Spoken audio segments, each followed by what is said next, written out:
Well, let's go to Atlanta. Yeah. So this is a tank team. I don't want to. Let's not. Let's just cut through everything. It's a tanking team. They are going for a quarterback in the draft next year, I believe, and I think they're going to have one of the top 2 picks. But for fantasy's sake, let's talk through it a little bit. We'll start with the quarterbacks. So there's a duo here of Marcus Mariota and Desmond Ridder, QB 30 and QB 34 respectively. We'll talk about Mariota first. I think this will be your best chance at getting any kind of fantasy value on this. I'd say Superflex League, he's at least usable in that situation. I mean, clearly people don't think so based on his current ADP, but I still think Mariota has something in the tank. He wasn't bad for the Raiders last season. He really wasn't. I still think he was, he did not play very much. He only played, I think, 1 game, and he was fine. One pass for 4 yards was pretty great. Well, fair enough. I feel like he played more than that, but I guess not. Maybe it was the year before that you're thinking of. I think he actually filled that. Well, great. That's even better for my argument then. Yeah, 2 years ago, he was great. I mean, for his fill-in duties. But anyway, so he gets another chance in Atlanta to show something. I don't think that he is going to be a starter in the league very much longer. But, who knows? Maybe he shows something. But in case he doesn't, right in the wings is Desmond Ridder. So he is a quarterback coming out of Cincinnati. If you listen to the other show on this feed, Dynasty Tailgate, we talked about Desmond Ridder the entire season. He is good at a lot of things. He is great at nothing. So, I mean, can he try to make, he's like a gamer of sorts, but he's not very good at quarterbacking. So there's a lot of people trying to say he's going to be, eventually a first-round pick, which that didn't happen, and eventually going to be a starter in the league for years to come, and I don't think that's going to happen either. He was terrible at the Senior Bowl. There was really nothing good there either. So this quarterback situation, nothing. I'm actually excited, and I'm not like telling you to go draft him in fantasy, but I'm actually excited for Marcus Mariota to have a shot with a young and up-and-coming team. I mean, not up-and-coming is hard to say, but they do have some talent there. It's not great talent, and it's very young talent, but it could be fun for him. And Mariota is still a pretty mobile guy, so I think that he does add something there. And then I don't think Ridder plays this year. If he does, it's because Mariota is doing terrible. But I think Mariota will do just good enough to keep the job as long as he stays healthy. I absolutely disagree with you on that. I think Marcus Mariota, I mean, you're on a team that is clearly tanking, like Billy said. They are going to see what they have in Ridder before they burn one of these top picks next year. So they're going to give Ridder some run there.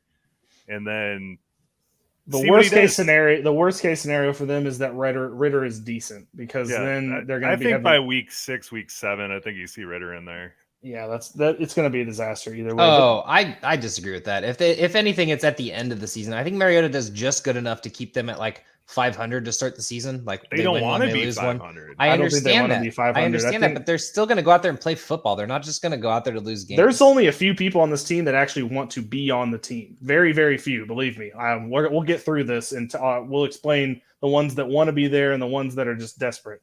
And the ones that don't want to be there. Nabbed to Russell Wilson. Wait till we get to the defense. The linebacker Deion Jones is wanting to out of the team right now. Like literally, because the veterans for a trade right now. The veterans want to win championships. They understand that this is not a championship team. They're not going to go out there to lose, though. I know they're a lose team. I don't think they are, but I think the management is. So if they are winning with Mariota, I could easily. There's no way they can pull Mariota if they're winning. That would be like, all right, never mind. All right. I don't know. They're not going to win, so it's exactly. I don't think they're going to win either. So it's really a moot point, to be honest. But there's still a bottom 10 team, 100%. But bottom 4 team, bottom 3 team, like this is terrible. All right, let's get on to running backs. We have the oldest man in the world, Cordarrelle Patterson. He had a miracle season last year, guys. I don't want to. He was a top 10 running back, and that was the most shocking revelation ever. Is that Joe's Bears used Cordarrelle Patterson wrong all those years? Like that was the biggest revelation of last season. It shocks you that the Bears used the player incorrectly, Billy? It shocks me that they had him on the team and he's still they still couldn't even get this out of him. The Falcons. To be fair, he was on like 9 teams before the Bears got him. So yeah, and that's true. Yeah, Minnesota Vikings. He was at least fun returning punts. The Vikings used him in the pass like game 3 games. Yeah, that's true. Anyway, he was using the pass game pretty good for his rookie and first few years. But anyway, He did nothing memorable at the Vikings. Let's get to other the than fun return running punts. back. Well, anyway, Cordarrelle Patterson is going as RB36 right now. Dirt cheap. He's one of those guys you can stash on your team. If you really, really did not go running back at the beginning, you went 0 RB. He's the perfect guy for that to fill out your team. But nothing. He's not going to get better. It's only going to get worse. But let's move on to Tyler Algier. I don't know how to say his name still. I say Algier, but I don't know if that's right. Yeah, he's coming from BYU. Josh's favorite running back to ever exist because of his 1,600 yards at BYU last season. Heck yeah, man. That's impressive. That's a blue field. It's hard to run that fast. I think this could be our running back to watch this year as somebody who could, make a dynamic move to be a starter, like the sole starter on the team. He was pretty good at BYU, wasn't overly special, very good grinder guy, but I think that he could be a good starter for this team, and he could be the running back of the future if all else fails. I mean, I still think they could go into the draft next year for a running back, but we'll see. I was thinking of Boise State. I thought BYU. I was thinking it was the blue field. Never mind. No, not the blue field. Sorry, guys. I appreciate that. No. And then we'll just mention Damien Williams, another running back from the Bears that needed another place to go. And he's going as RB 86. I always kind of like Damien Williams. I still will argue he was the MVP of the Chiefs Super Bowl. I know a lot of people are going to still say Pat Mahomes, but I don't. I think it was Damien Williams. And I still think he was good. I mean, he was not that good for the Bears last season, but he also, I don't think, played that much to solidify his spot because of David Montgomery. So this could be a chance for him to also show something. But as being, 30 years old with a starting running back that's 31 years old, it's kind of we're just running out the clock here on career, sadly. Anyway, so that's the running back room for the Atlanta Falcons. The wide receivers for the Falcons. Now, this is where it gets only a little bit more exciting, and that's because Drake London is the rookie wide receiver there coming from USC. He was my favorite wide receiver last year. He's like really freaking special. And I think what could end up being a disaster for this team is that he could elevate one of these two quarterbacks, potentially Ridder, into being a much better quarterback than they are supposed to be because Drake London is just that big of a freak of nature. I mean, 6'4", and he played slot receiver. He played outside. He could play anything, and he has the best hands of anyone in this past class, in my opinion. The man catches are insane. Cannot wait till they throw up the footage of his some of his games because they were spectacular. He did get injured in the middle of last season. It seems like he was good going into the draft. We'll see what training camp brings, but they would be best to be cautious this season. Anyway, the rest of the wide receiver room, Bryan Edwards, wide receiver 94. Best thing I can say about Bryan Edwards is that he played with Marcus Mariota a little bit in Oakland. Not Oakland, Las Vegas, I guess. I feel like Bryan Edwards is one of the guys that they kept thinking was going to be the guy, but Ruggs ended up being the guy before he wasn't the guy anymore. But yeah, Bryan Edwards, everyone kept saying, he's going to be great. He's going to be great. And like, we just kept waiting for it. And it was like, he was okay last year. 500 yards. I mean, he still has a chance. He's not like he's done yet, but I could see some talent here. I mean, Bryan Edwards coming into the league was much better than Bryan Edwards actually in the league. Like it hasn't been a good start. But this is 2 years. Yeah, no, and this is a good fresh start for him because this team literally has no wide receivers behind him of note. So this is a good chance for him to actually get some playing time. So yeah, that brings us, thank you, Joe, to Olamide Zaccheaus. I feel like he's been on this team for about 30 years, even though he's only been in the league 3 years. He's going as wide receiver 155. He's not somebody that you're gonna use on the team. I don't think this is going to be the year Olamide Zaccheaus is finally the guy that you drafted him to be a couple years ago when you heard about him. So I don't think he's anybody that you're going to want on your team. I don't think there's a wide receiver on this team other than Drake London that you're going to want on this team. Auden Tate's the guy to monitor. I mean, you're not drafting him early, but he kind of got overshadowed by all of Cincinnati's wide receivers. And I'm not even saying this year, but next year, Auden Tate could have a He did, and I just kind of want to go through the rest of the names on the depth chart. So Auden Tate, Cordarrelle Hodge, Damier Byrd, Geronimo Allison, finally figured out where he has been all these years. Cameron Batson, like it's the bunch of those guys where you picked him up in week 14 because like somebody was injured, and you're just like, holy shit, I got to put somebody in. And pretty much the Falcons just collected them all, like the Infinity Stones, and like they just are putting them all on their team because they can have maybe one good game. But Frank Darby's still there. He was every analyst's wet dream like 5 years ago. He was. But anyway, just a disaster Last year, of a room. It seems like it's been so long since football's been going on. Right.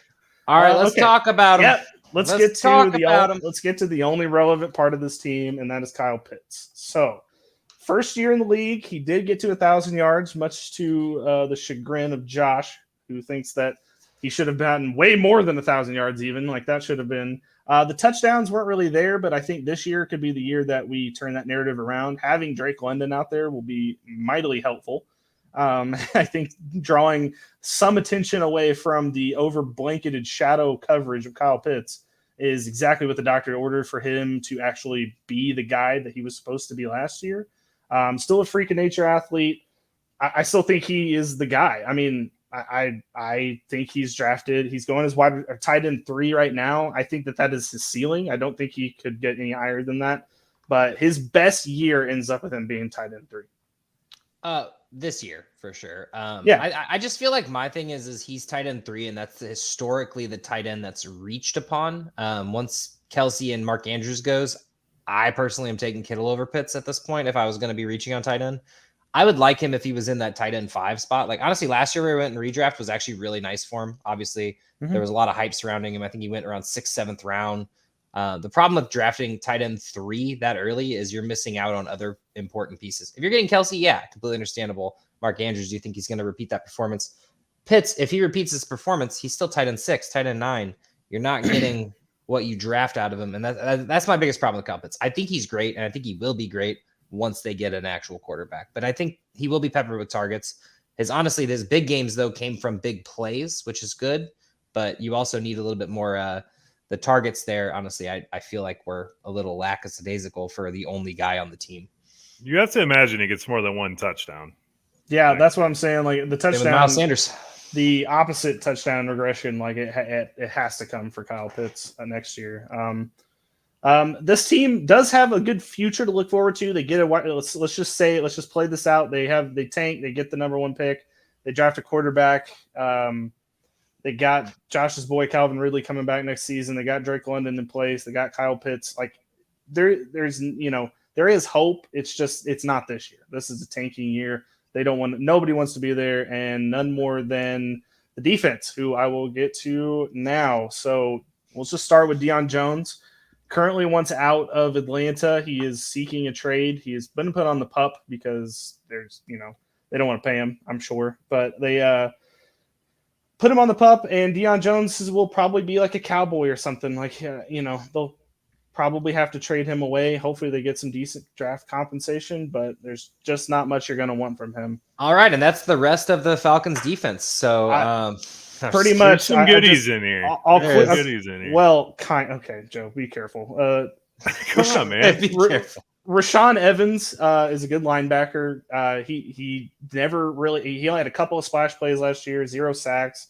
All right, so don't you be disrespecting Rashaan Evans. He was doing phenomenal for Tennessee for the last 3 years. He didn't have the best year last year. He did okay. Okay, well, what do you want me to say, Josh? He had an okay year last year. What do you want me to do? You said he's not really that good. Last year, he did not have a good year. Sorry about it.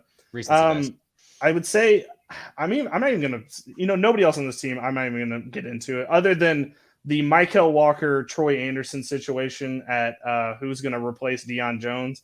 So some people, like myself, are in the camp of Michael Walker taking that spot away from Deion Jones when he gets traded. That's the camp I'm going to remain in because he's been with the team. So, I think that could mean something for him. But Troy Anderson got drafted in the 2nd round this year. He is really good coming from, I think he came from Georgia. Maybe he didn't. Is he from Wyoming? Wyoming, that's right. Yeah, Wyoming. I'm in the Troy Anderson camp. So yeah, I could. I know, Joe. But and that could be how they go too. It'll be a training camp battle to watch. It's not a flashy one to watch for a lot of people, but us IDP players, the starting linebacker for the Falcons is a good spot, and it's somebody to monitor as you go into your IDP drafts and redraft. But I think Rashaan Evans is the guy who actually replaces Deion Jones, though. The other person just replaces Rashaan Evans. Okay, well, fair enough, Josh. We got Nick Kwiatkowski too. The starting position that's open will be filled by one of those two fellows. All right, Sassy. What about Richie Grant? We're going to talk about him. He might eventually be good. Nope. I'm not talking to I'm anybody just else. saying, real quick, for all you people that are touting Jelani Woods to be just a complete athletic monster of a human, and he's going to come in and be a tight end for the Colts, you got to be looking at Troy Anderson. I mean, this dude is as athletic as it comes. From Wyoming, they breed linebackers. It all adds up, man. He's your linebacker. Okay. Well, I mean, fair enough, Joe. I appreciate that. So anyway, that's it. And then if you need a kicker, Young Wei Koo is that guy. So real quick, just a name to monitor. Arnold Ebiketie on the edge rusher side. I don't think that this is his year, but he might surprise things. So it doesn't shock. It shouldn't shock anybody. I didn't like him coming out. He went in the second round. We'll see. We'll see what they do. This team is such a disaster. They need so much help. What they're doing though. They're getting all these guys. So another one, Lorenzo Carter, kind of had a renaissance here with the Giants last year. Had 5 sacks. Philly's not a big fan. Yeah, I mean, dude, they're all yours. They're building through depth right now, and they're going to see who separates themselves, and they're setting themselves up for a good year next year. So I'm excited. Completely agree. I think that this team has talent there, and it's young talent, and I don't think they're going to be great, but there's still going to be some fantasy points to go around. And honestly, wide receivers on bad teams, Drake London might even be pretty relevant. Bryan Edwards could be. Who knows? It'll finally be his year. Anyway, I feel like we talked entirely too long about the Atlanta Falcons. So we did, but we love it. Their over-under is 5. I'm going to smash that over. Okay. Well, I'm not smashing it. I'm lightly pressing the button to go over. Okay. Well, I'm going under. Before you press any buttons. When they get to 5, that's when the alarm bells should be going off. Saints, Rams, Seahawks, Browns, Bucks, 49ers, Bengals, Panthers, Chargers, Panthers, Bears, Commanders, Steelers, Saints, Ravens, Cardinals, Bucks. That was tough. Oh man, they don't do it. They're not There's getting no way. They can't do it. There's no way. All right. I'll go with the push. If they get with the push, if they get to 5, they need to be firing someone.